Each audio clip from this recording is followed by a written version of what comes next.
I believe this is one of the most important calls that I've done because it addresses subjects that have been coming up this week that I think are critical. I think they're the key to some of the shifts and changes that are going to happen.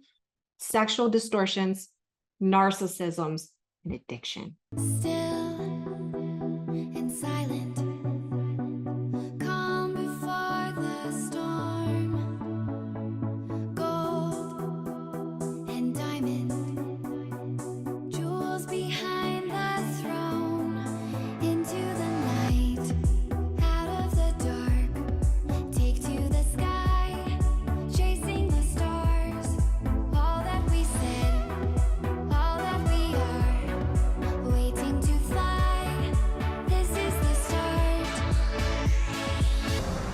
Hide and seek, reason and rhyme, grand and glorious, living the dream, yours and mine, euphoria.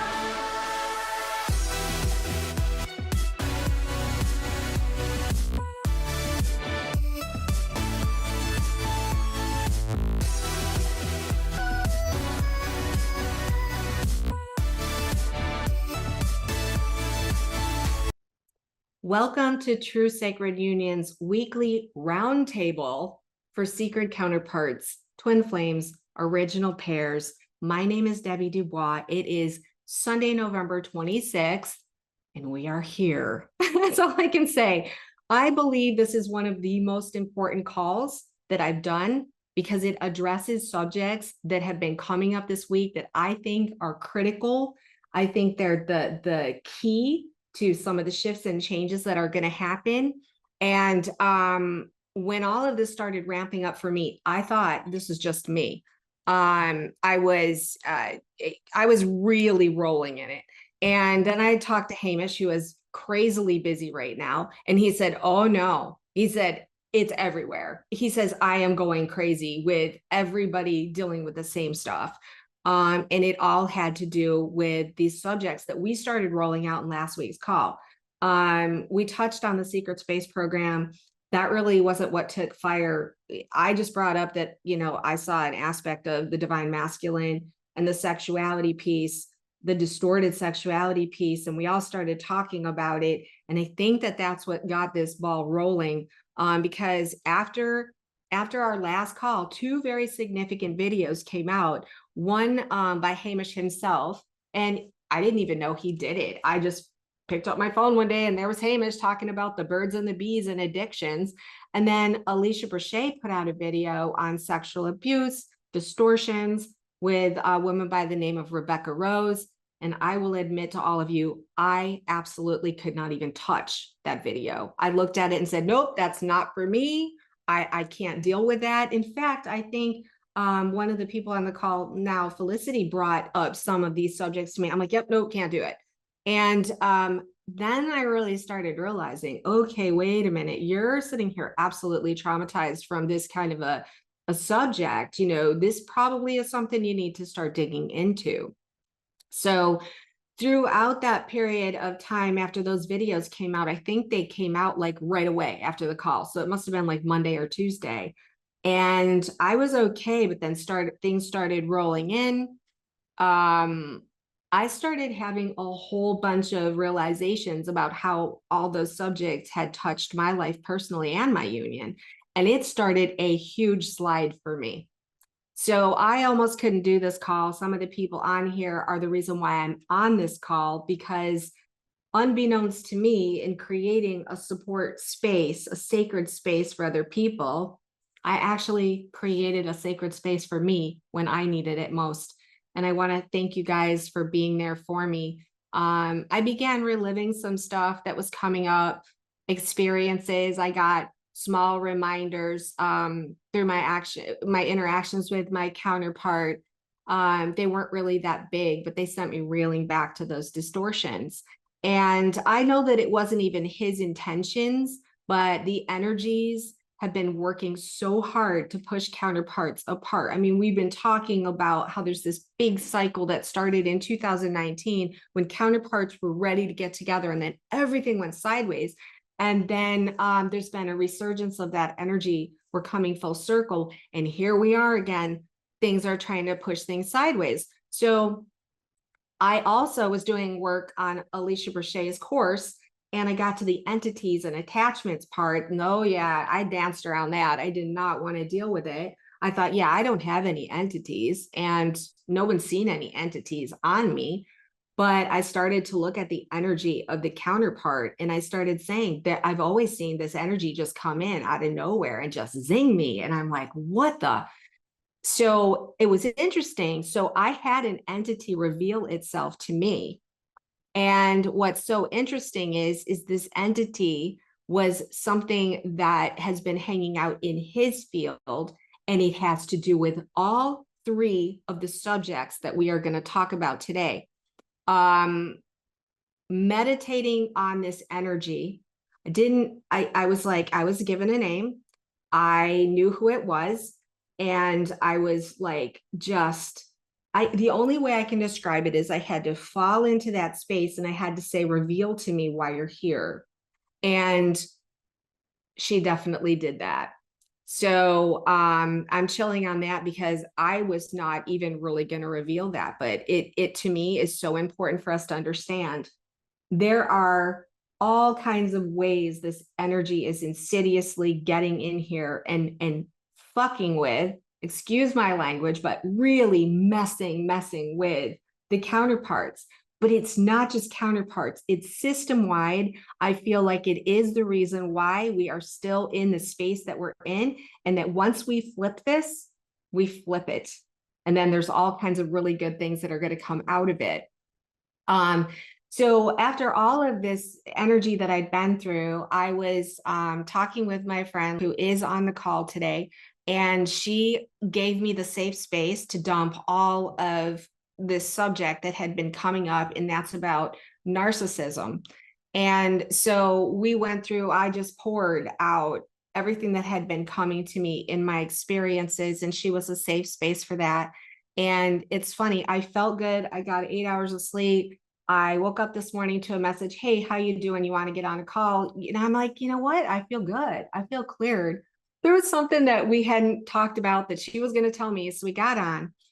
And once we started talking, I realized, oh my God, Lisa has this understanding of this whole entire thing. This is the piece of the puzzle that she's been working on as a sacred counterpart, that she had like a key to, that I could not. We even went around and around on it a little bit about a month ago. You know, she was going this direction. I'm like, but how can you go in this direction? You know, and she's like, I'm firm on it. I'm firm on it. Now I'm starting to understand why she had the key to some of these patterns.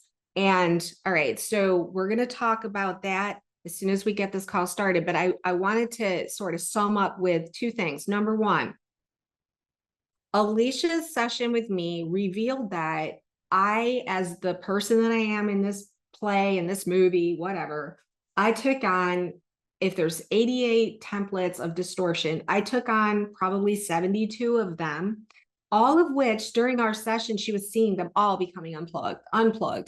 I had done all the work that needed to be done around these templates, which helps me do what I do, which is help other people. But there were 3 left. There were 3 left.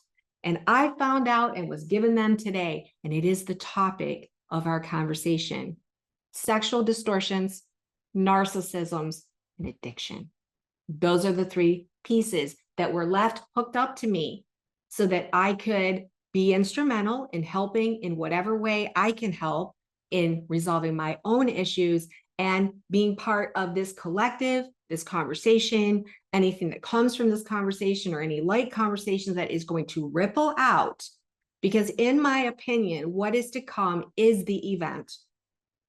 So this morning I was shown kind of how it happens, not exactly how it happens, but what it means. We've had lots of little waves rippling from all the work all of us have been doing. We've been priming the ground. We have been fertilizing the soil. We have been working through distorted templates, working on healing ourselves. So we've got this nice fertile ground. And then what ends up happening is the ground is prepared for this wave that comes through that literally takes out all those distorted templates that we've been working, whatever debris, whatever is in the field, people who have been stuck in these patterns, who haven't been able to get out. We think, as all the work that we've done, that everybody has to do this work for themselves. Everybody has to do this work. And if they're not doing the work, then it's not going to happen. And what I was shown was, because we're doing this work, we are making it available for those who are stuck in those templates. And some of them have actually signed up to be stuck in those templates so that we could do the work. And as soon as this wave rolls through, bam, everyone is going to wake up and remember, oh my God, this is what it feels like to not be stuck in this template. So this is so important into what we're doing. And before we open up the call, I just want to say that, first of all, I want to thank you guys that are here, because you're heavy hitters. And even one person switched a plan. They were going to be at a birthday party and they felt that they wanted to be on this call. That is just such an honor. I appreciate that. I want to also thank very specifically someone who is not on this call, and that is Hamish Bartholomeus. I don't think any of you that are on this call would disagree with me that this man is a godsend to Twin Flames. Godsend. He didn't even know what he was getting his ass into. He really didn't. When he met me and he realized, he was like, counterparts? What are counterparts? and he has been the medic on the battlefield. And the reason why we were able to do this call is because he put a message on our Telegram chat that just pulled me up by my bootstraps and made me realize I am not going to let this energy stop us. I am not going to let my fear of talking about certain things or making things go sideways with the counterpart. None of that stuff matters anymore. We are in it. We are in it to win it. And we are so close. Nothing is going to stop us, period, end of story. So with that, I'm opening up the floor so we can have a good conversation about all of this. Anyone that would like to put their camera on, you can do so at this time. If you don't, that's perfectly fine too. I am so honored to have you guys here, because all of you guys have been doing an amazing job. I've been watching, and some of you have helped hold me up when I'm falling. So thank you. Who would like to say something about that opening? Anyone have anything to say? Any questions? I just revealed something pretty big. Well, I'll jump in. I'll jump in. I mean, this morning I just listened to Hamish's video, Okay. and I wrote. It really prompted me, like you. And by the way, in Lisa's on Telegram, I'm known as Sharewater. Oh, okay. Just I so know you exactly can who have you that are. connection. You know Yeah, what? because you and I I think wanted Ginger, you've got a really your mic is very hard to hear. I don't know if you can adjust your mic in any shape or form, but I want everyone to hear what you're saying. So if it's possible, does anyone else want to jump in real quick? We'll just be waiting. We'll be waiting patiently. I'll jump in, Debbie. Okay. Hey, Felicity. Hi. I was Hi. just going to say, you look completely transformed. Oh, thank you. You see my sign hope behind me? Uh, Yeah, I do. You guys, I feel completely restored, and I was in it. I I'm know. victorious. We have to give No, it's ourselves great. the pat on the back. Yay. Deserve it, right? Stephanie, you Yeah. do it. You've been going through it, girl. Yep. I Yep. know. No, Sarah, it's great. you've had your moments. Yeah. It's kind of like it's such a group effort, isn't it? It That really, we're all pulling each other up. I had this image of, you know how sometimes you go to the circus or gymnastics competition and you see these people who are able to build a pyramid, one on oh, top of right. the other on top of the other. Yeah, that's how we end up ascending, because we need I, all of us to support each other in it's the like a structure of fabric. this. Yeah. Hmm. Okay, can you hear me better now? Yay! Is this better? I can hear you so good. Okay, I So tried. good. Okay, that's because I paid more for these pods. That must be why. Anyway, so Okay. just briefly, a little bit about me, a little context. I only came across you guys through Lisa from the Moroccan days.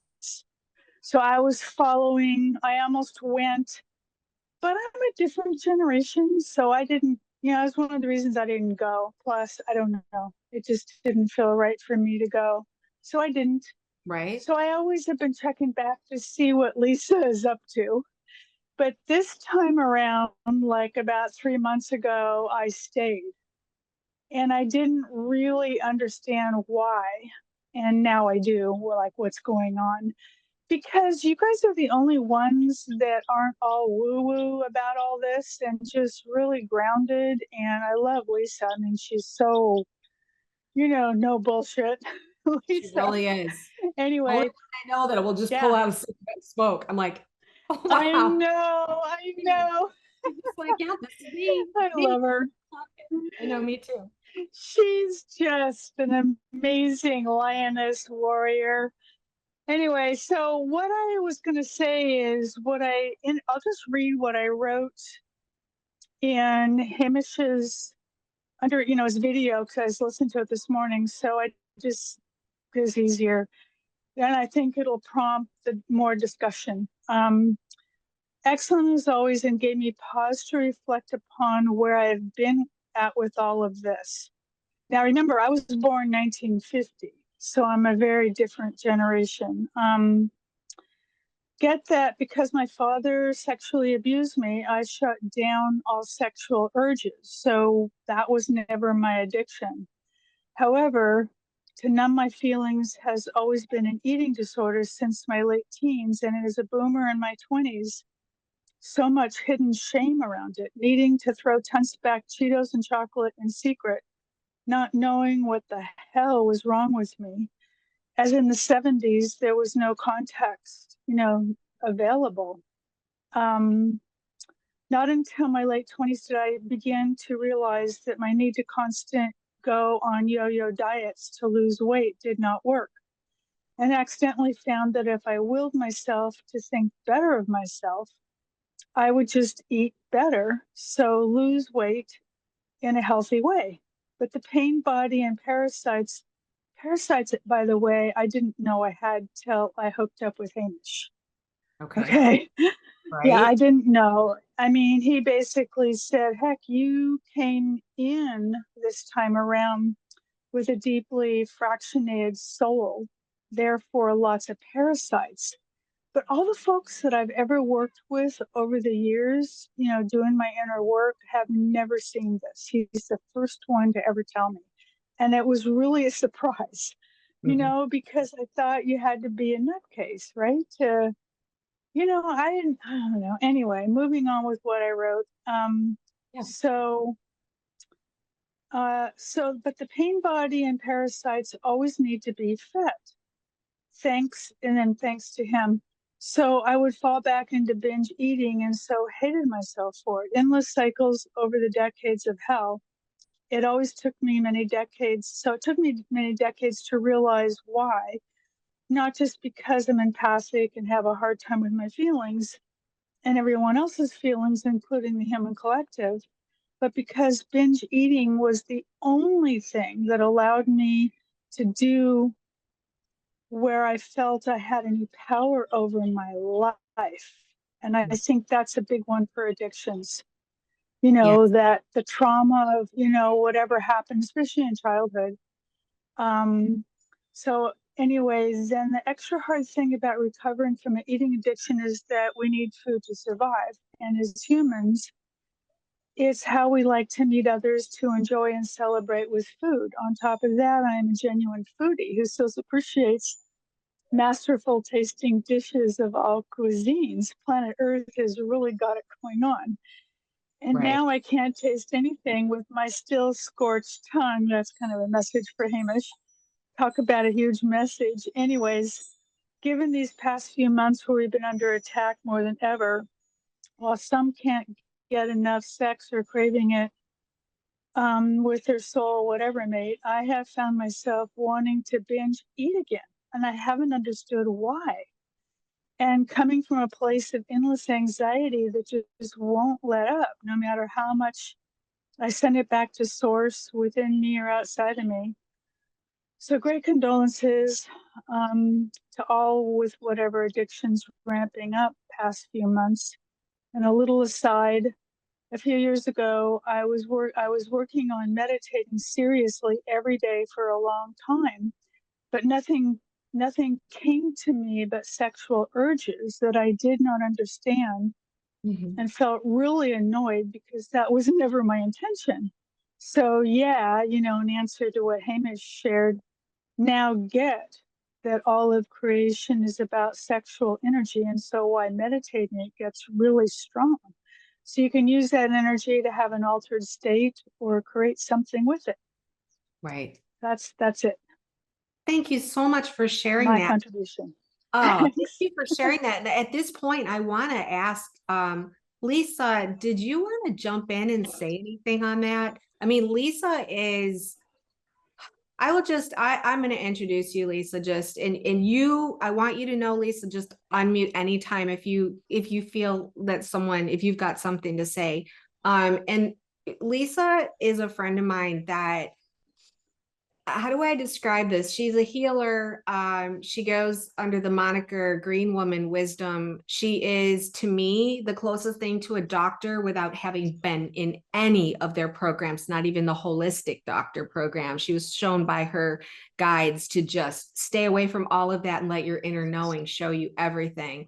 And I don't know anyone that is as good as she is at providing a safe space for, as she calls it, throwing out the spaghetti and untangling it all. And she's also super good at anything having to do with food and that. So Lisa, I don't know if you are like wanting to unmute. I see you trying to unmute, I think. Yes, you're there. Yeah. Hi. How are Hi. you? Good. Well, thank you so much for having me here and being a part of this lovely community, and everybody right off the bat opening up and just sharing the nearest and dearest or the latest and greatest. Yeah. And I think what Debbie wants me to talk about is our conversation that just spontaneously happened last night and then this morning.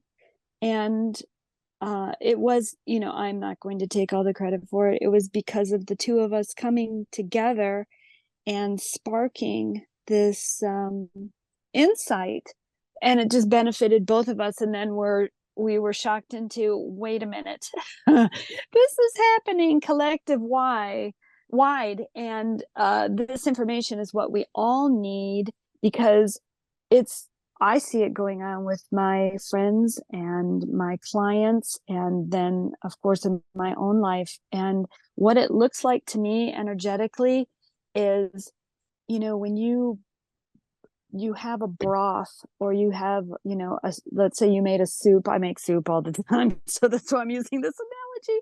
But when you make a soup and then you or a broth, and you let it boil, and then the boiling brings the things, like shakes everything loose and brings it to light. And then when you allow it to cool and give it time, the fat rises to the top. And to me, that just is the symbol of like all the harsh and heavy and dense that is floating around in the liquid that's supposed to be fluid and moving. And of course, water is symbolic of love and emotion, and that, not love, I'm sorry, emotion. But the fat that congeals and comes to the surface then is seen. And the symbolism of that is that it's the dense, harsh, heavy And of course it has its place because it does add flavor to the soup, and it adds a part of the whole, because we have to experience the dark and the light in order to have the wisdom and the elements and details of an education of the whole, or for the whole. So here, when the fat is boiling to the surface and we see it, we have the clarity to say, oh, there it is. Yep. Are you still there? Oh, we lost you sound wise, Lisa. I don't know if maybe your signal's going out. Well, while that signal is hopefully coming back in, that is exactly what started to happen to me last week. And I don't know if you guys can identify with that. When you're feeling all of the stuff that you didn't want to deal with bubbling up, and you're sitting there going, I don't want to see this. I thought I dealt with this. I thought I already skimmed the fat off the soup.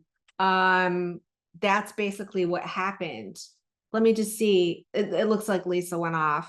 Does anyone want to jump in and say anything about that? Like, does that mean anything to you? Yeah, I'll say a little bit on that because You were going to speak. I'm making soup today. I think there's a beautiful metaphor in the pot of soup, Lisa. And is that, yes, all that stuff rises to the top. And I think the important thing is setting the pot aside, letting the flavors enrichen, and the stock clears.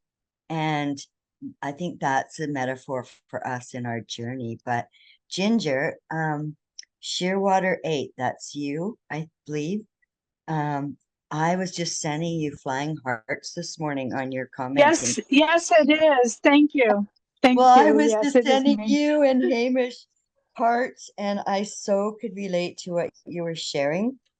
And it's so nice to see your face and to meet you. And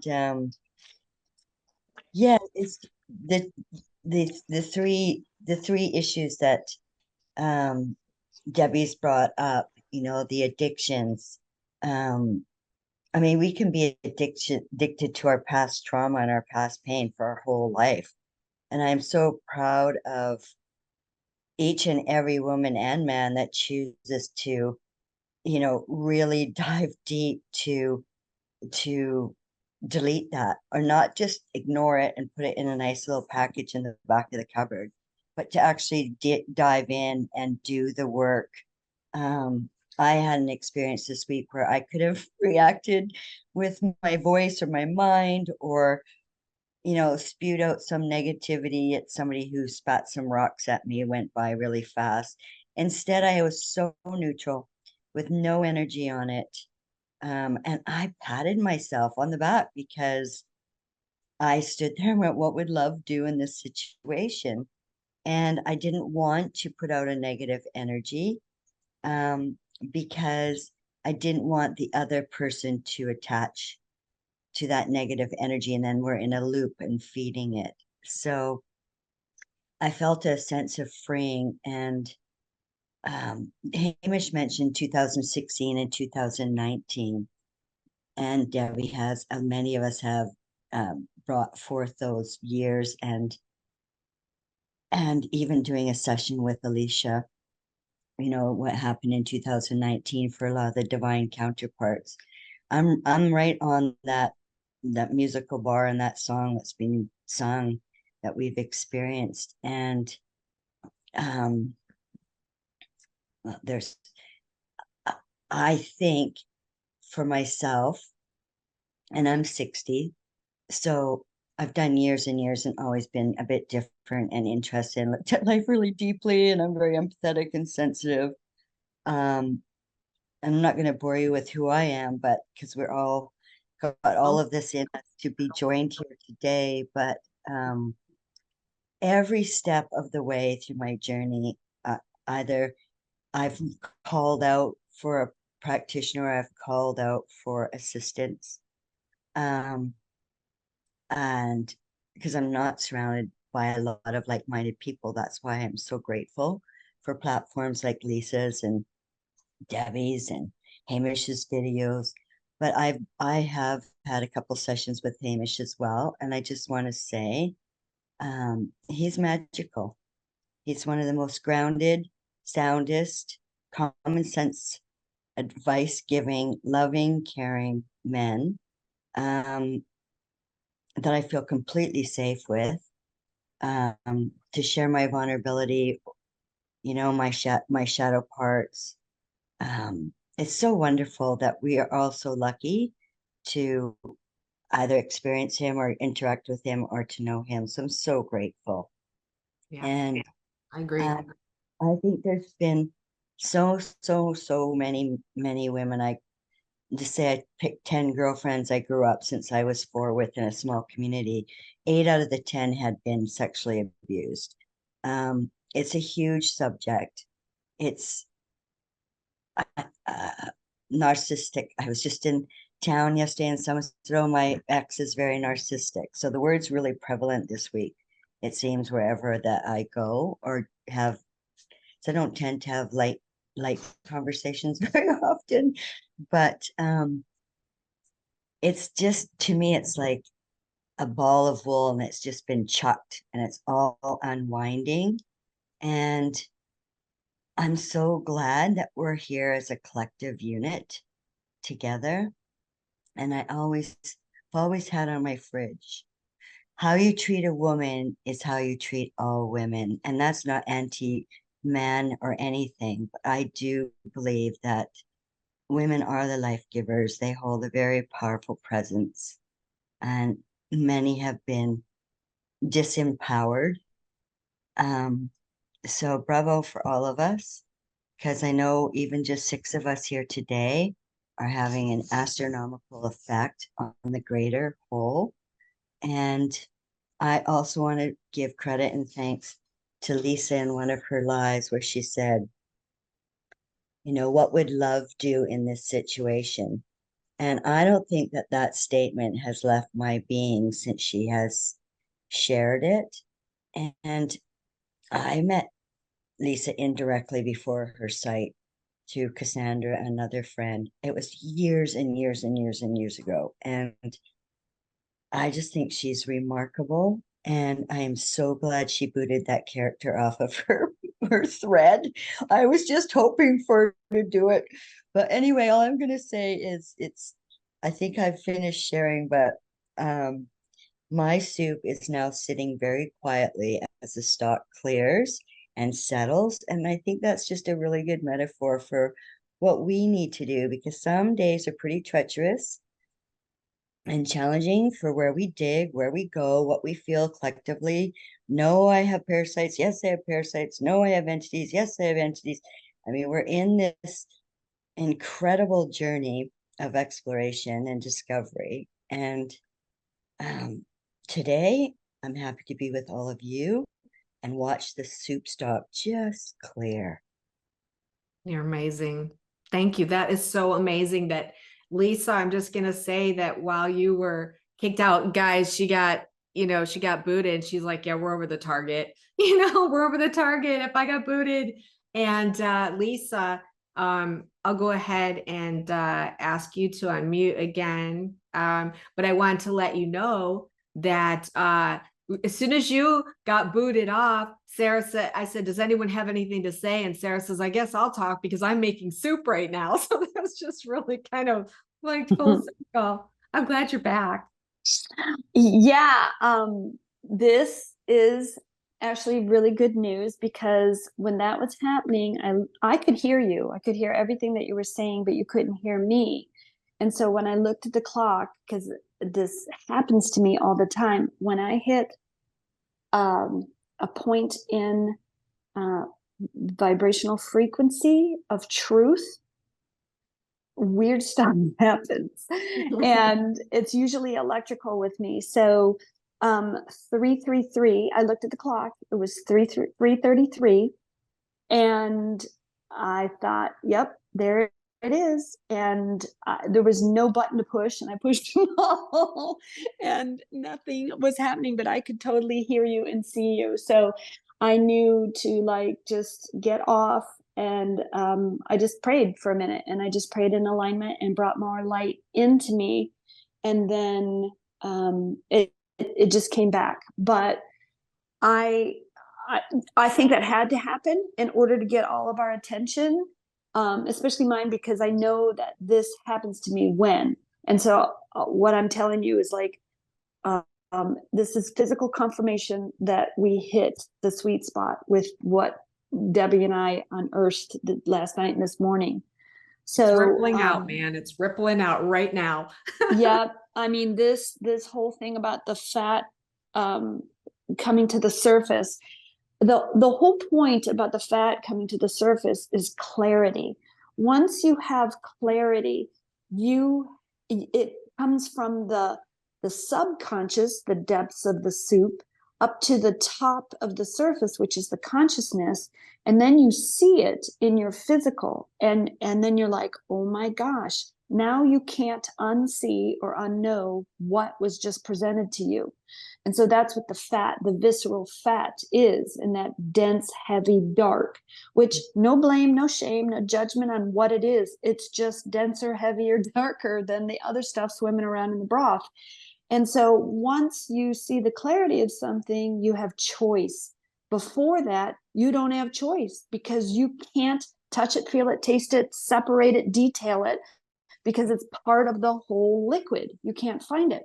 So then what happens? It starts to come up in your orbit. So quite honestly, let's just take narcissism, because this is the end of the story. So I'm just going to start right here. I could take something else, but we're going to take narcissism. And the whole point is, graciously, we all accept that we all embody, and luckily have all walked the path, or we're going to, luckily, we live long enough, we get to, and have enough lives, we get to try on all the hats and all the clothes of all the different archetypes. So there is no blame and shame of who's got what and how it shows up or whatever. It's just your part of your walk in this lifetime, this contract. The thing about the fat coming up to the surface is percentages. So let's say that typically, and I'm not saying anything about me, I'm just using me in order not to use anybody else, but let's say I'm, 10% narcissist, but 90% empath. But still, there's 10% of me that gets to, walk around in the percentage of the narcissist, to play with it, to see what it is, to taste it, smell it, all the senses, to know what it is. And then let's say, and usually what happens is opposites attract, in order for you to light up that which you don't really embody so much of, and to light up the other side of it, the counterbalance. Is just like how opposite colors on the color spectrum complement each other and make the other pop. This is the exact same thing. So of course, and everybody here knows this, because you're all empaths, because that's how you got here, that we automatically attract narcissistic, not narcissistic, I can't even say that, people with less empathic natural abilities. And so the full other side of the spectrum is narcissism. So where was I going with that, Debbie? Oh, so we tracked those in the orbit. And Debbie, so am I allowed to say a little bit of your sacred space here? Oh, absolutely. Okay. Just keep So the name protected, but right, of course. have at him. Go for it.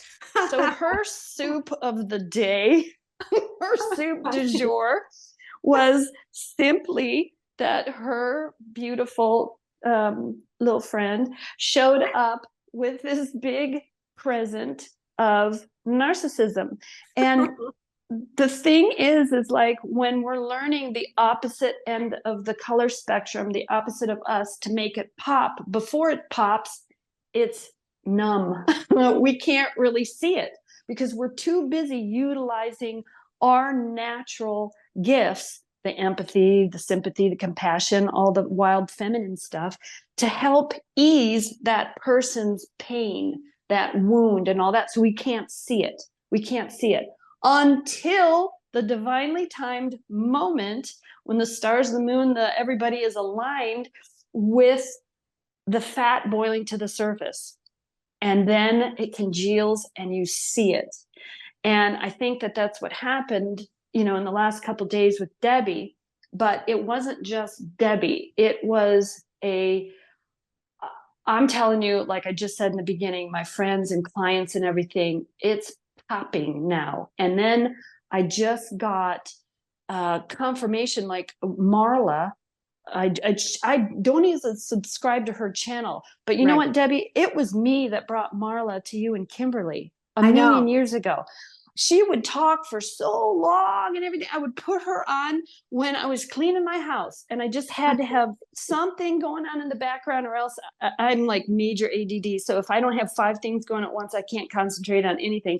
But anyway, so Marla just popped up, and this is another beautiful synchronicity.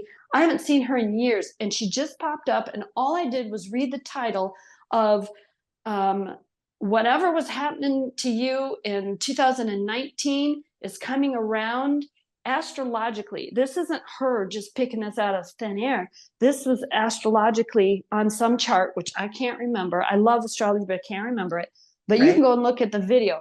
And it said that whatever's going on in 2019 is coming up. Like the door was closed on you 2019 and the end of 2019. And that was right before the bomb of COVID started in March. But so you're supposed to think of like what was happening for you in the end of 2019. What were you closed out of? That cycle is coming back around to open up the door. So all of that fat is coming to the surface. And it happened so quickly with so many people that I know. It just like, ping, all of it came to life. And we're scrambling, and I am so blessed to be in this seat to see everybody else's spaghetti mess being thrown up on the table all at once, but they're not aware that they're part of a big, huge community. And I feel like the need to go on back to them and say, holy crow, you're not alone. Please know that the pain and fat that's boiling to your surface is there, not just for you, but you working through it, seeing it, acknowledging its presence, and then giving it light with choice and movement and love and grace and space and creativity and movement and movement and movement. Then you first do all of that because hailing to yourself, praising yourself and feeding your light. But please know that this is there for a major big reason. And you doing your little part, which is nothing little, but you think it's little, and you doing the movement, getting it through, it helps, it trickles down. And so it trickles down, trickles far and wide. So the next thing that Debbie and I got to was, wow, shoot, it just jumped out of my head. Okay, It was, go ahead. Do you have anything to say before I move to the next component?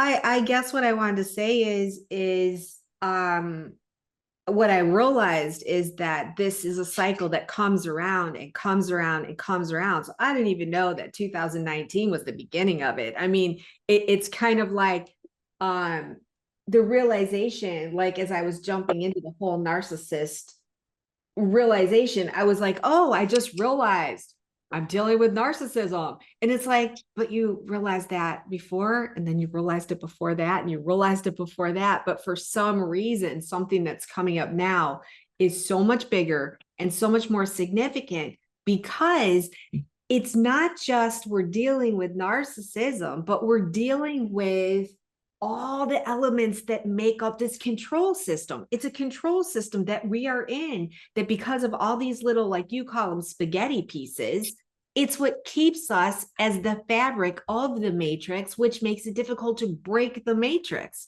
And so all of that coming up, that's what I was thinking about. But going back to what you were saying about, I'm trying to think, now I'm kind of stuck too.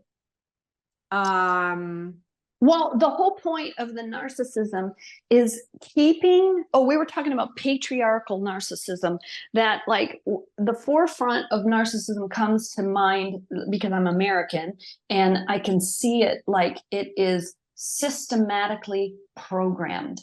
And it's programmed in the patriarchal, of course, there's narcissistic feminine also, but anybody, it's free for the taking.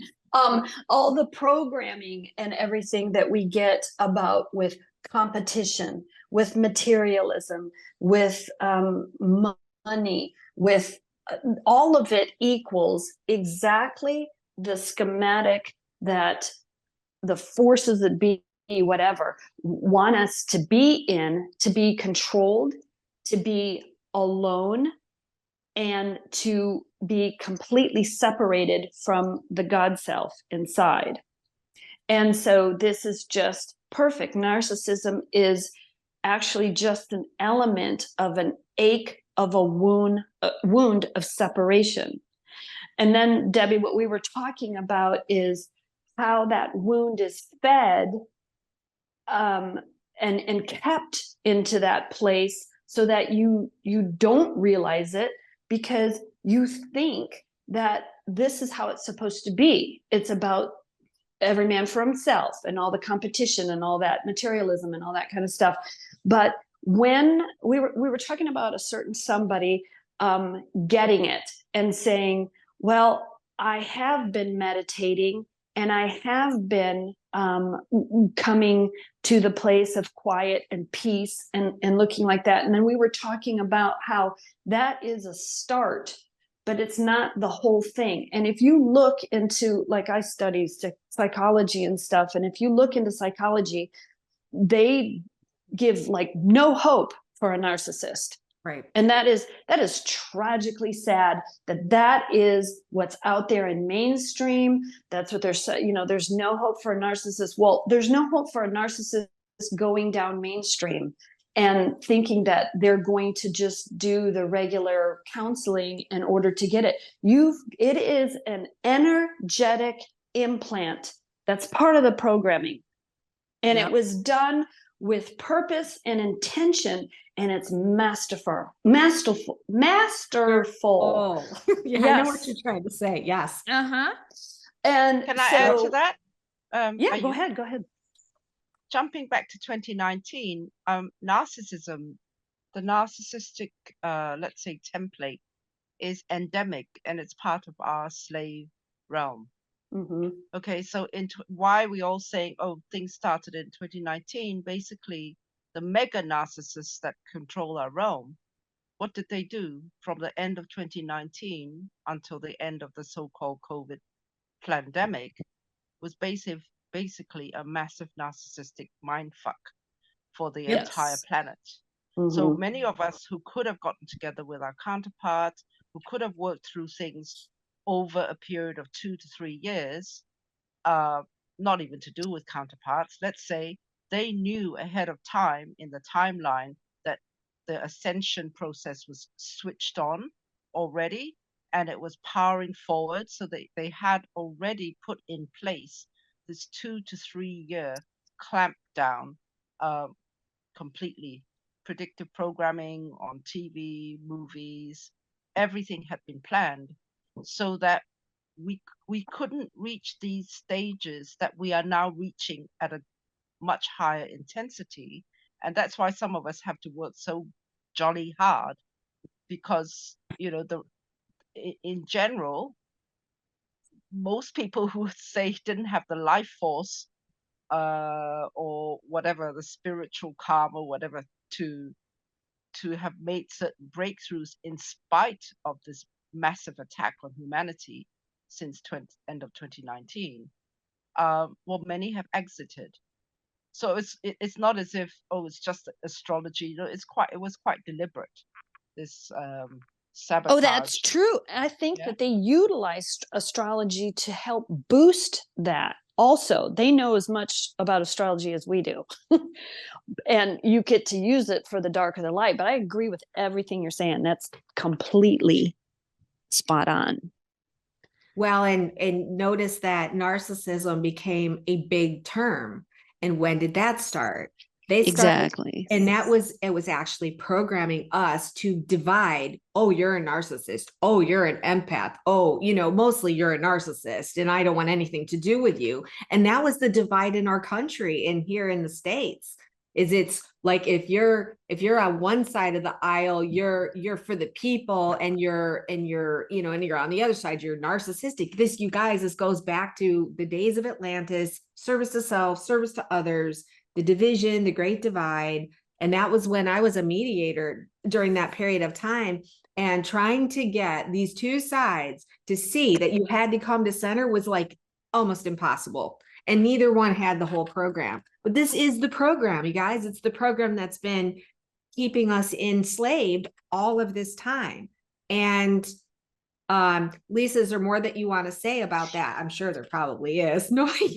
Well, we talked for like an hour and a half about this, but it was the gist of it when we got to the end was that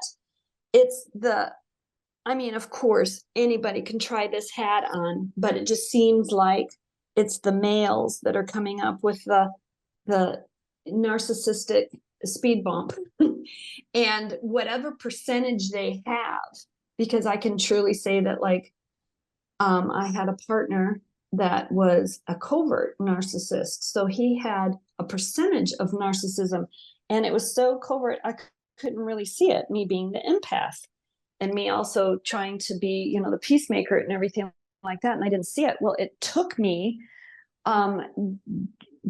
seeing it in another sort of relationship, not really, but a relationship where he was an extroverted narcissist, an overt narcissist. So if that didn't wake me up, then, shoot, I would die. I'd not die, but I would be going through so much more pain if that one didn't slap me awake. But anyway, so it did. And when I saw it, then of course you come to compassion, because society gives no hope to that. But then when I saw it, it's like I had to release and save, myself first. And then it took me years to figure this out, because you don't want to believe that this is true. And the first belief I didn't want to be true is that there's no cure for it. And I just didn't believe that. And so then I started working on like my narcissism, which is a low percentage, but still, in order for me to fully engage in and accept the whole concept, I had to accept my part in it, not his, mine.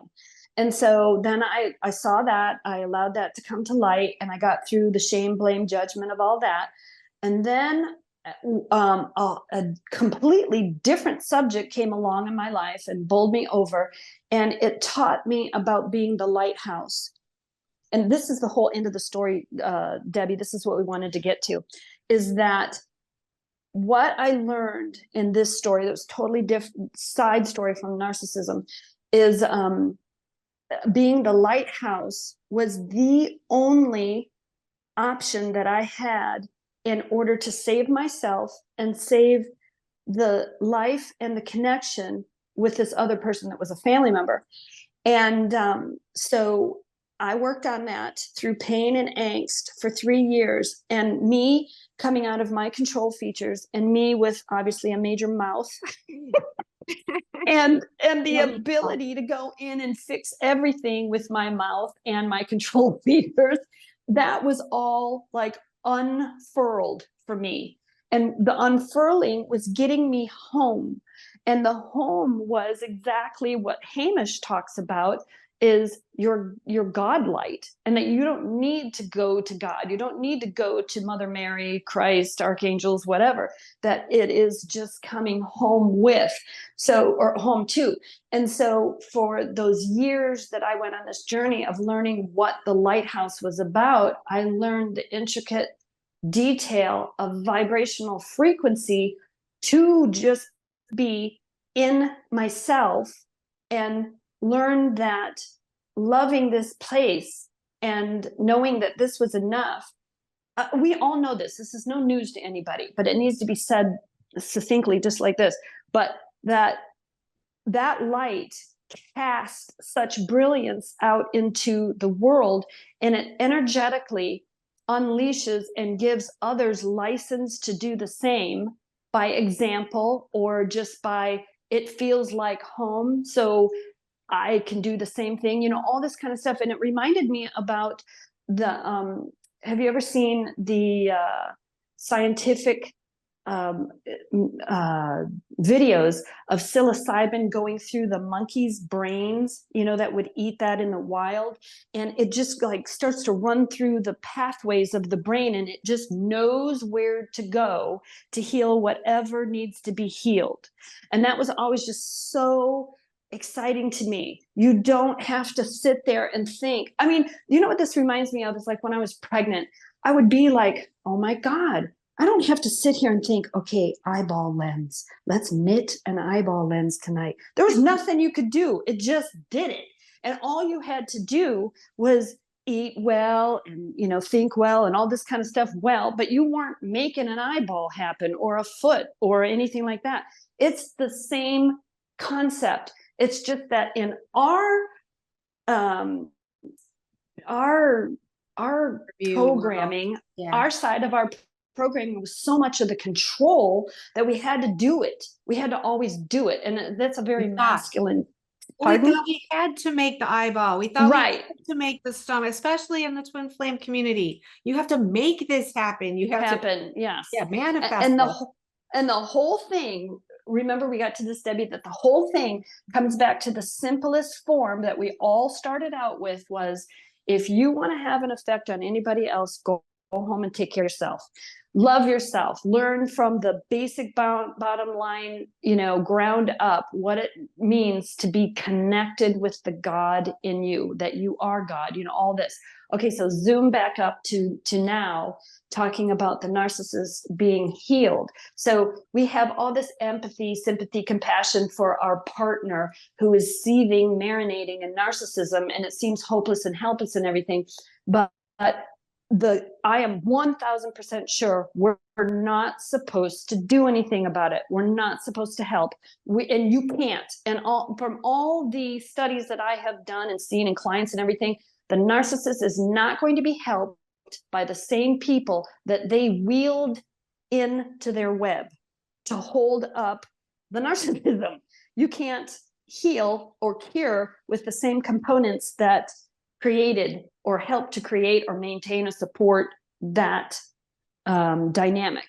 So the whole point is that, okay, again, Debbie, I'm just going to use you because it's clear here. Go ahead. He was shining, was bubbling to the surface, his fat.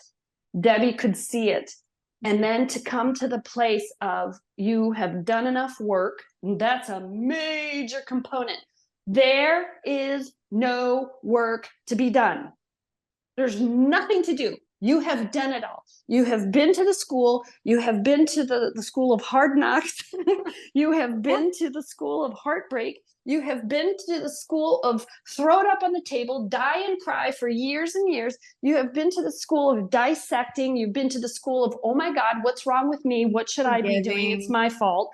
Opening the door back up. Oh, but what if it's changed? All that. Yep. We've all done the work. Now it is truly the divinely timed moment to be on the throne of the divine feminine and allow to attract the opportunities that belong to you at the divinely timed moment. And you have to really hone in your skills about this and really be honest. Where am I supposed to be right now? And it's truthfully what this feels good. That's it. It's so easy, so simple. And so like with Debbie, it's obvious he is not going to heal with her bag of tricks, with her dynamics, with her anything. And they're done that. Never worked. Never could. Oh work. yeah. And I can attest to that too in mine. But where you are going to be extremely effective is, again, being the lighthouse. And that's it. This is what we're all here to understand collectively. There's no more work to be done. It is shining your light, but you don't sit there and think, okay, shine light, shine. No, it's feeding your light, and your light knows what to do, just like the psilocybin in the monkey brain. Not the monkey brain, the monkey's brain that they were doing the study on. Yeah. But it just knows where to go. And there's all of the elements that we all have learned, the trust and faith and surrender. And I don't mean surrender, sit on your ass and don't do anything. That's not what I'm saying. Right. I'm saying surrender to this process that, oh, this was the important point. The narcissist that keeps on going to like, well, I meditate and I do this. They visit the fifth, but they're not bringing it down to the third. It's the divine feminine that is understanding the lighthouse, that is not just visiting the fifth. We're marrying the two. Marrying, like putting together the two in order to make that a harmonious flow. Right. So I think Beautiful. that was what we got to. Beautiful.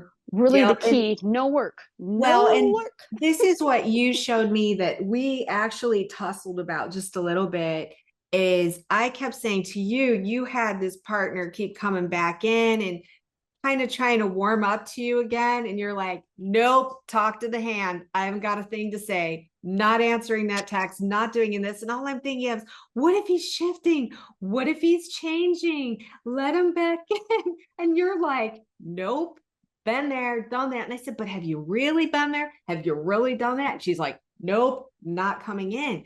And what I started to understand is I was probably even judging you, Lisa, thinking, oh, you're not being compassionate enough. You're not, but what you really were doing was embodying exactly what you're saying.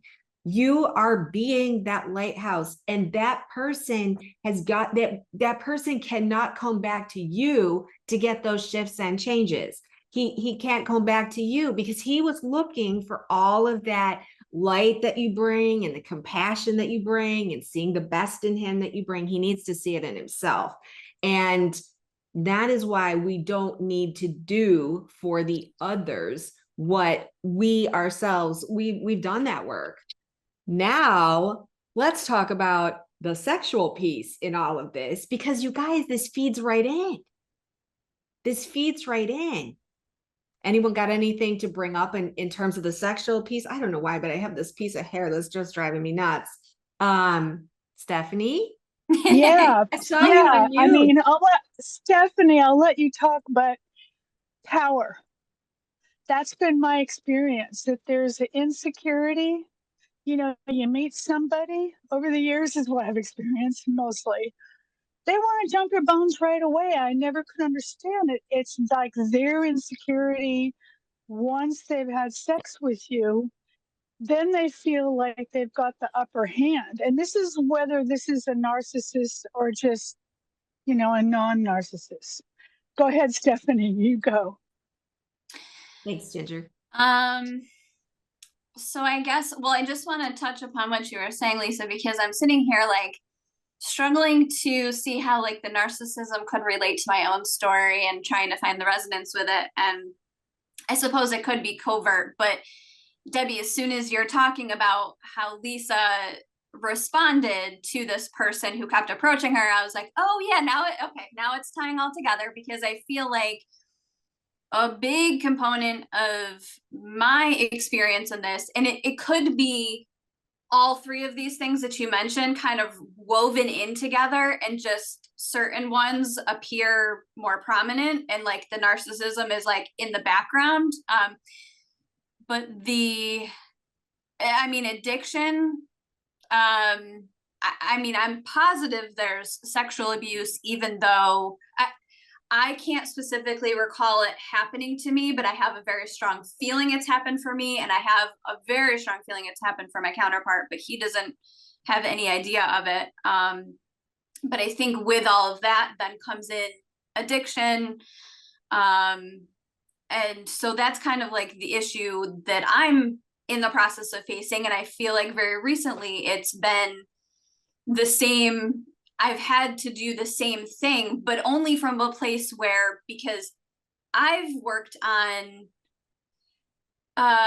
well, really just begging my higher self or whatever it may be to like please not, like I felt there was a sexual, like, and I put this in the group, although I know not everyone resonated, but I felt like there was some sort of device, even like something that was keeping the two of us like from being able to like move out of that sexual place.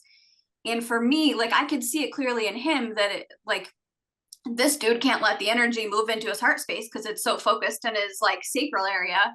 Yep. But for me it was happening too, and I knew that I just kept begging. I'm like, please, I know that this is not what I want to be doing, but I can't seem to stop myself. It was like this addiction to being with this person. I'm like, well, it's my counterpart, it's okay. But I feel like it was less about the, like, of course, I think the begging probably helped, but from my, asking my higher self to help, but something released in me, very physically. I had an IUD that came out, and there have been a lot of physical, like trauma kind of things happening to my body. But I feel like with that, and now over the past several months, whatever was happening, whether it was sexual abuse that I was holding on to, it was some sort of implant that was nefariously put, programmed when it was put in me, I don't know. But I feel like I've gotten to a place where I've done the healing physically, emotionally, mentally around this sexual addiction, as it were, that now I'm finally able with my counterpart to say, like, no, like it's not even a conversation. If you're going to text me and even be a little bit like naughty or whatever, like before I couldn't help myself, but now I don't even reply. So I just feel like I don't know how exactly it ties into 2019 for me, because my story has been so chaotic for so long, but I don't know. It is all really fascinating. And Debbie, when you were saying that, like, I suppose this ties in that we're doing the healing work so that when things do shift, the people that chose not to or haven't been able to for whatever reason, like, they can automatically just like come out of that program or whatever it is. I mean, I'm not gonna lie, I just chilled on that. I just Right. chilled on that There's a whole little thing. part of me that's like, well, what the fuck? But Yeah. there's the other part's like, well, that's amazing, because I feel, and like, it's impossible for people to have done as much work as we have, right? Like, they don't have time. I don't know how, not to say they wouldn't be capable, but it just feels like, how, if I've been healing for 6 years on this, how is someone else, like, we don't have that kind of time. It's go time. That's what freaked me out. I was like, wait a minute, if we're waiting on these people to make these shifts and changes, we ain't ever getting out of here, people, because the amount we came in as the warriors who knew how to do this work. And as hard as it's been, we've done it. So Felicity, Felicity, I saw you unmuted. Did you want to say something? Oh yeah, I've got plenty to say. I know you do. First of all, I'm very new to this collective. I'm very new to this mindset that there is the event and it's coming in 2 weeks' time. I have to say that I don't totally agree with it, because I come from perhaps a different cosmology and a different kind of streams of spiritual knowledge, whereby I feel that, does karma still exist? I mean, we have a planet that's inhabited by what's 8 billion human suits. It's not going to magically, 8 billion human suits are going to magically become bodies of light. So I need to keep going with this. Now, I'm not saying it's not going to happen. I'm just saying that I can't click on to this way of thinking. Right. And what's easier for me to relate to is that, yes, some of us come in as volunteers, as Lighthouse volunteers, and many of us have found each other in these kinds of communities, and we're here to support each other as lighthouses, because the storms are raging. the storms have been raging since we were born, and Yeah. for centuries before this, if you believe in linear time. And I do believe that we are at the end, like the darkest ages, the darkest, the lowest, the most fallen of human consciousness, the darkest before the light. I do believe that. But I really don't believe that we can save everybody else. And I don't really think it's, I can't jump onto that bandwagon that easily. So excuse me if I can't. The other thing is, what's happened since, especially since you and I have been chatting, Debbie, is because we've noticed so many parallels and similarities in our suffering, our personal suffering, the suffering of our counterparts. It's it's pushed me to become more outspoken and bold, um, eh, towards my counterpart as well, to say, hey, I'm digging really, really deep about this. I'm speaking up about this with people outside of our normal sort of, cycle spiritual circles. So I basically said, well, what do you think you're doing about this? Because he cares a lot, right, about the whole world, everything. So as I think it's all had a ripple effect, because he started to confess on his Facebook group, the last couple of posts which I've sent to Hamish, which Hamish, really appreciates. He's actually said, look, I admit that I've been addicted to this, that, and the other. I struggle with this, that, and the other. And I'm very proud of him for doing that, because, as a Step. as a male, it's not an easy thing to do. Right. And also on the part about the sexuality stuff, uh, our relationship doesn't have anything that's ever sexual in a long distance way. I mean, we met on Facebook and we didn't meet in person until about 4 or 5 months after we had conversations on Facebook. So the way that our relationship developed was never to do with twin flames. It was to do with a common desire to understand our adventures in consciousness, our clairsentient abilities, our abilities to remember previous incarnations, and to also, just deep spiritual stuff.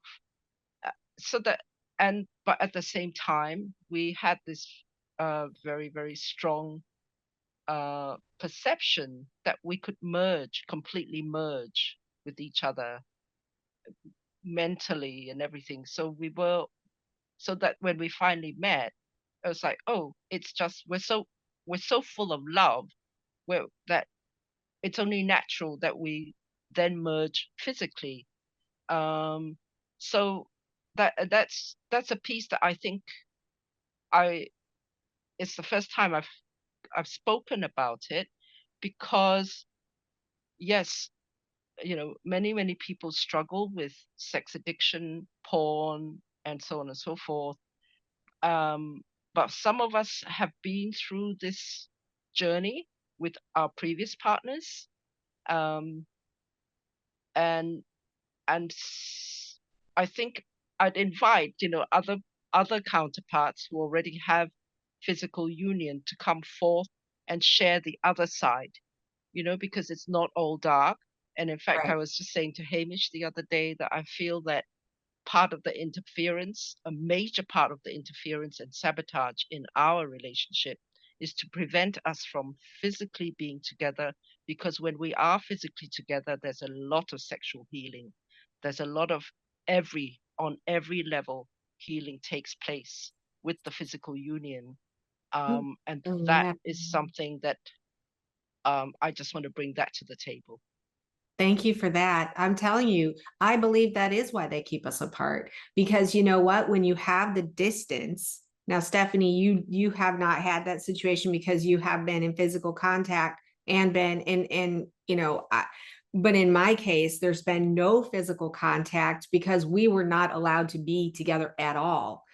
What ended up happening with me is that whatever addictions he had or felt that he needed to explore started insidiously inserting itself in and started going down, down, down, down, down, down until I was like, yeah, get me out of here, because I felt like I was in hell. And that was because we couldn't physically be together. I almost guarantee it that if we had been together physically, none of that would have ever happened, because that stuff is the making of the mind. That is the stuff made of the entity energy that is in the astral plane. It's in the dimensional spaces. But when you get in the physical body, I'm pure. I am totally pure. So all that other stuff was, I guess you could say, addiction. It was sexual distortion. It was all of these different things. But thank you for bringing that up, because I think that's key. And that's one of the things when we've talked that I'm not going to say I envy, but I was like, oh, what that would have been like to actually be in the same room. I knew that if I was in the same room, they would have to pry me off with a crowbar.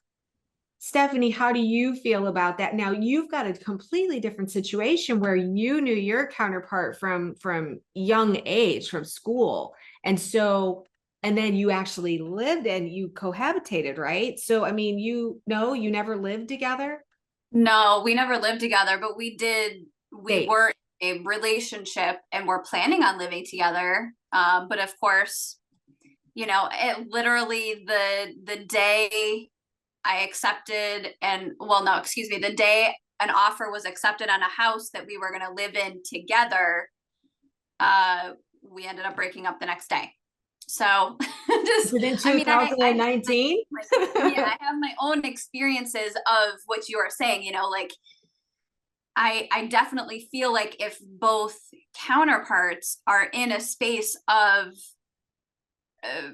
being able to access the heart and being in a pure, like having that pure intention, the physical connection is, that's why in my opinion, they're trying to siphon that energy from us, And so I feel like I can only speak to my case, but in my case, I feel like something was done to tamper with that so that like they were only allowing him to experience that aspect of the connection.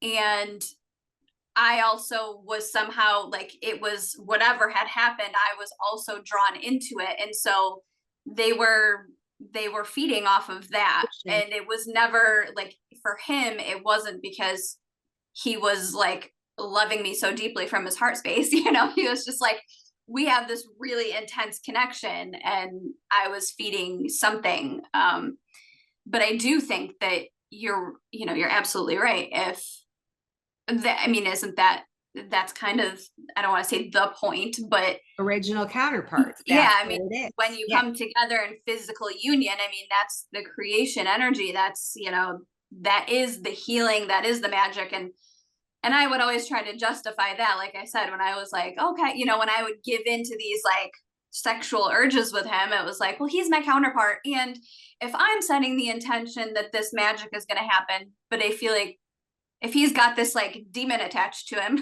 like, I think both people have to be in that space in order for that to actually work, for there to be real healing. Whatever mechanisms, whether it's the addiction aspect, I think the addiction aspect plays into it. I think the narcissistic involvement, it could be the person's current partner, it could be them, it could be, the pieces. It's like Lisa said, we've got fragments of these. Lisa, did you want to say something? You just unmuted. Yeah, this is a really good place to clarify the difference between profane and profound. And what happens is the profound is the God in us that comes to be revered and harmonized and, come to higher states of love and consciousness and everything. But that profound force in one or both can dig up and jiggle out the profane. Again, fat boiling to the surface. So the thing is that what you were talking about is that you get this connection, it's really good, and then what happens? It jiggles the crap loose.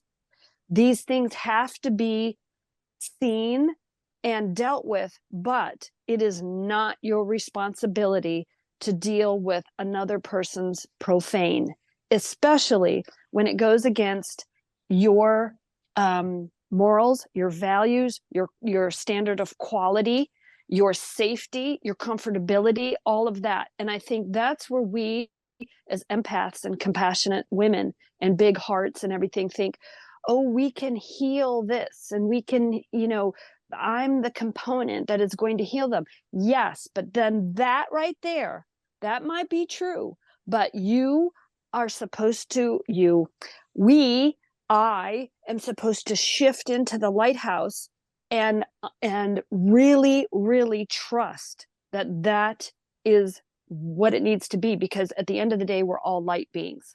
Right. And so we are never supposed to sacrifice our own standard of quality, our own level that we have achieved of growth or ascension or whatever you want to call it. You never, ever dip down. Mm-hmm.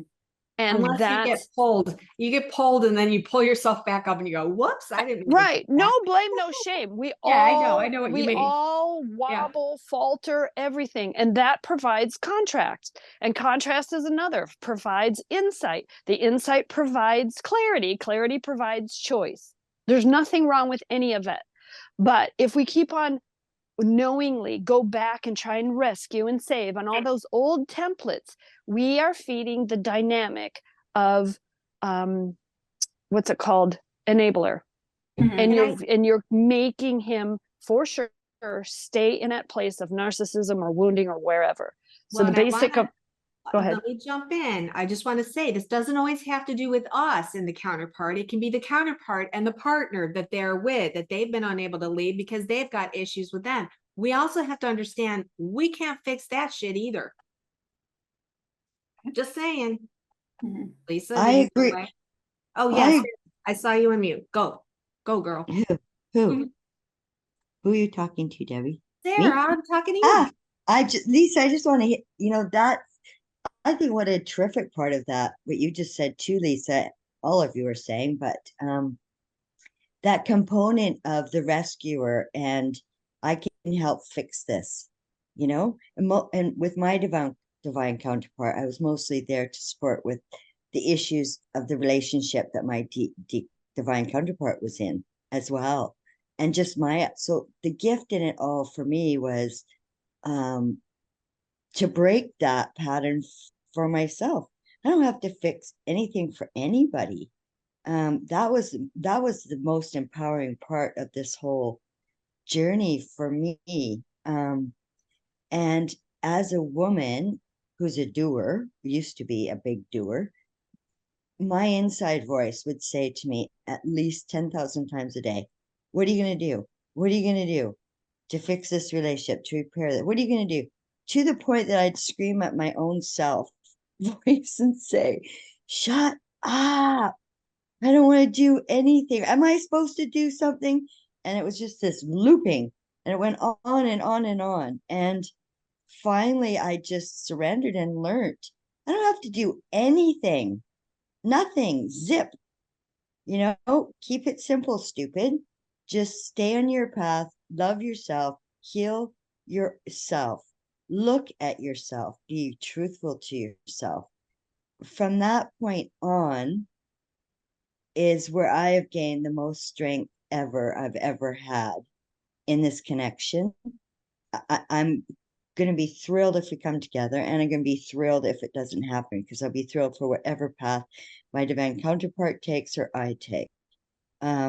But ironically, I just have to share this. So, and I'm going to be a little bit off the map here, but I've been seeing spider legs in my waking state, like dark spider legs. And I'm listening to Hamish, I'm listening to all kinds of diverse groups of people. And I just didn't even fear it. I was like, okay, I acknowledge that's what was in my waking state. And then yesterday morning, in my waking state, all the legs were bright, beautiful, and white. And they were all this beautiful pattern. And then I get in my car and there's a spider on the roof. And my inside voice went, kill that sucker. And I don't kill anything. I don't kill flies. I don't kill spiders. I let everything out. I killed that spider. And then this morning I'm sitting on this deck. It's a deck like a big old Australian deck. And I'm looking and all my white Christmas lights are cobwebs everywhere. I've never noticed that. I'm pretty OCD. So, and I don't mind spiders living. Like my dad would never let me clean his house and kill the spiders, right? But I swept all those cobwebs off of the lights. And then I left my phone and I went for a little walk in the yard. And my divine counterpart comes to me energetically, and it hasn't happened for months, and says, I would really like a second chance. And I said, so would I, because I made mistakes too. And then my divine counterpart said, well, I have learned so much from the people I've been with and from you. And then there was a resistance that came up, I noticed in myself, because I was always the one wide open, always receiving, always trying to accept exactly where my divine counterpart was. And so in the last year, I've had this degree of resistance. It's not self-protection or I don't want to get hurt again. I think I've really cleared most of that out. I think I am listening to my person in a new awareness. So I actually ask questions like, what has changed for you?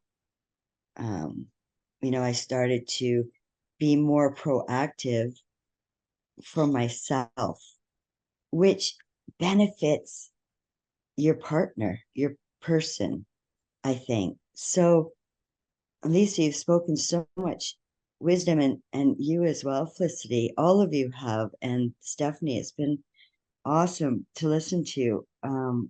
I just feel, yes, in 2019 and COVID and the whole mishy-mashy crap that went on, I was to move in with my person and it all fell apart and sidetracked with another person.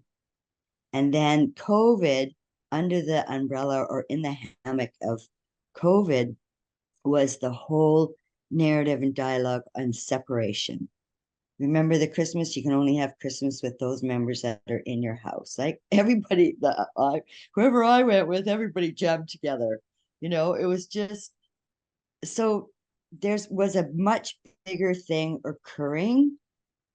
And all my inside highest self would say, this is, believe it or not, an incredibly healing time for a large mass of the collective was COVID. To see what it feels like to be separated from your loved ones, to feel what it's like. I couldn't see my dad in a home. He died because of, no love, no hugs. I have no anger because the greater picture, well, I did then, but the greater picture is, I feel, and it's totally tied into whatever you want to name it, original pairing or twin flames or monetic pairing or your beloved, however, your divine counterpart, however you want to, whatever you're comfortable with. It truly is wanting to be seen, wanting to really love safely with another, compassionately, authentically, openly, with tremendous amount of forgiveness and compassion.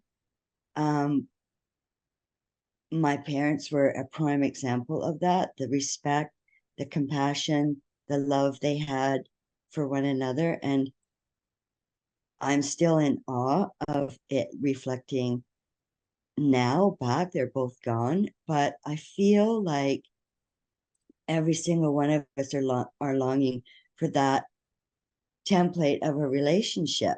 And our souls are calling us to that and working us towards that. And I have it with my dog, and I now have it very much in my solitude life, and the birds around me and nature around me and my little gardening and my nature. But I still have this tremendous pull calling, not an abandonment wound or wounding or hurt or shame or pissed off because why am I alone? None of that exists for me, but boy, did I go through that much since 2016 to be here, where I actually said to a friend last night when I was talking to her on the phone, who says to me, which is really funny, every time I turn the water on when I'm talking to you or I'm near water, I can't hear you. So she thought that was kind of cool. And I was like, well, that's pretty cool because I'm pretty connected to water. I always have been. It's where I get most of my answers. But just on a side note, we were talking, and she's with an older fellow she has to caregive for, and she's adopted a special needs boy who's nearly 40. So she's the primary she's working her butt off. I just gave them roast chicken, like they're struggling. And we had this great conversation. She was like poo-pooing being married and cleaning the house in the sun, and where's her freedom? And I said, can you imagine your life without them in there? And she got really emotional. She said, no. And then she said, what do you want? And I said, well, I just really want a companionship to see. I want to see through their eyes as they see through mine. And there's, beauty to share, and that the garbage has been worked through. And so it was a really powerful, outspoken, intentional, authentic, my heart true song of my calling I'm not calling out to anybody, I'm calling out to myself, and that myself will bring in what it's calling. So Beautiful. That is so beautiful. And I think that that is what this sacred space is about, that we are holding right now. And I want to just thank everybody. I mean, I want to say that what you were talking about, Lisa, about being the lighthouse, that sunk into me today, I think, for the first time. I mean, really sunk in. And I think that, as we're bringing this call to a close, I mean, you guys, we could talk forever, and I can't wait to have another conversation about this. But I really feel like this is a whole full circle thing where we had a taste of what that feels like at some level with someone, or sometimes just within ourselves. We know that that deep love exists because it exists inside of us. It exists in our highest connection with our higher self, our God piece, the piece of us that, if we've been lucky enough to just touch it a couple of times, and it could have happened by ourselves, it could have been happening with a counterpart. That full circle feeling I'm having with, that's the destination. And at the same time, both, I know, Lisa, you feel the same, because it's exactly what Sarah said. And we're all feeling it while we feel inside of ourselves that we're finally healing. We're getting to the place where there's not a lot of work to be done. Our work is to maintain our light. Our work is to help each other stay afloat when we feel like stuff is pressing up to be shifted, and to have that stable hand to help you. And in some sense, that's the reason why I wanted to do anything all this time with True Sacred Union, was to be a support system so that we were not alone during this time. It's a really hard time. However, it's also a beautiful time, because right now I am starting to understand being the lighthouse is the answer. It is the answer to shifting those people who want to shift, who need to shift. And Felicity, I will say, I completely understand your perspective on, you don't think it's going to happen overnight. I get that. The way I've begun to shift the way I'm seeing things is that this is a game. We are in a game right now. It's a video game. And from anything that that Athena has said, which Athena, human witness, is really profound information for me that turned it all on. I was like, oh my God, I knew. I was saying it 5 years ago that it was a game, but I didn't understand that it was a game that needed to come to an end. The upside down matrix is coming to an end. It's not going to continue. That doesn't mean we don't continue on our path of expansion. We're going to continue on that path. There's no end to that path at all. Even in this construct, from what I understand, the fifth realm is the perfected realm where we get to play out all the stuff that we learned in this realm that was so ass backwards, upside down, shut down, turned around, all the distortions. We come out of this distortions and we say, oh my God, what did I really want to create in all that? And oh my gosh, the creative energy that comes. And some of us will be going on to create new universes. This is by no stretch the imagination, the end of anything. It is the beginning of something huge. And what I want to say is that how I envision it is not just this magic switch, but what I imagine and what I felt today was, we've been having these waves come in, this leveling up. We all have felt them, but this particular one is going to come in and it's going to snap the lights on for the people who chose that hard role. They chose that role for us. They chose that role for everyone. They didn't just choose that role because of playing out karma and karma and karma and karma. They ingrained themselves in the system. And yeah, I guess you could say it's karma, but it's all mixed in. And they're sitting there in these disempowered positions. A lot of narcissists together with other narcissists hanging on to each other for dear life to stop this process from happening. You know, the energies are using this. These people who we don't have to save because we need to be the lighthouse for, the answer is going to come to them in a moment. They will awaken to the program. The program will dissolve. Now, will that happen in a flash? Will that happen with one wave? No, I don't think so. But is there something significant coming? And I don't think it's 2 weeks, just so you know. There's stuff coming in 2 weeks. I don't think that's it. But we've got this shift coming. It's what we've all felt coming. This big piece, it's necessary to see it. It's necessary for us to understand that we are the lighthouses. And it's necessary for us to understand, stop trying to fix it. That psilocybin stuff is in the monkey brain, going where it needs to go. And it's going to heal what needs to be healed. That is the creator's job, of which we are all a part of. That is the energy of it. Lisa, did you have anything you wanted to say in closing? Yeah, I just have to say that what you're saying right there, what I like to call it, is a divinely timed switch. And this is how we all get to the place of non-judgmental compassion for whoever looks like whatever path they're on is delayed or preempted or something. And it's just like, it was shown to me one time of like, you know, we all got tickets to get on this big cruise ship.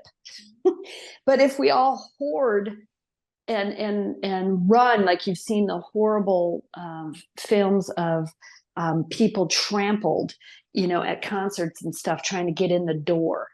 And so divinely timed is our tickets.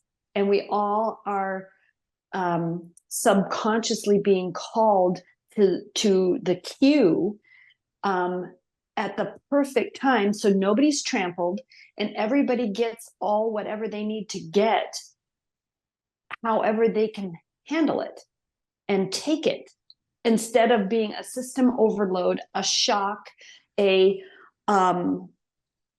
just something too much. Instead, it's this beautiful divine dance, like everything else. It's just like falling in love. It's easy. So I think it's just everything that you're saying, Debbie, is eloquent and extremely imperative to understand. And you were saying this, but I'm just going to give you a little title in there. It's all divinely timed, and we can relax. That's why we don't have to do the work. I couldn't agree with you more. Thank you so much for that. You guys, this divine timing. Gosh, if you told me a couple of days ago when you had to pick me up off the floor because I felt like I'd been run over, I never would have felt that I would be here today in such a position of strength and love and support and feeling like everything is complete within divine timing. Lisa, you couldn't have wrapped it up better than that. I love you guys. I appreciate each and every one of you being here. I just can't, I'm speechless. This support system, like I said, I never thought that I was building a support space because I would need it, but I needed it. And you guys came through, and this is what we're here for together. We're all doing this together. So let's all go out and just be the lighthouses and know that there is something coming. We don't have to be the answer. We just have to be the channel for this light to come through us, for it to make its effect where it needs to happen. So I just thank you guys so much. And I guess we'll just go ahead and end that call. If you guys want to unmute and just say goodbye to each other. We got to do this again, ladies. This was amazing. Thank you. Thank you. Bye. I'm honored. Thank you. All right. Thank you. All of Lots you. of Aloha. love. Everyone. Aloha. Aloha. All right. Well, you guys all take care and have a great week. We'll be back next week with some more good conversation. Okay. All right. Thanks, Debbie. Thank you Bye. for facilitating. Oh, absolutely. Thank you. Bye. Thank you. Bye. Bye. Bye.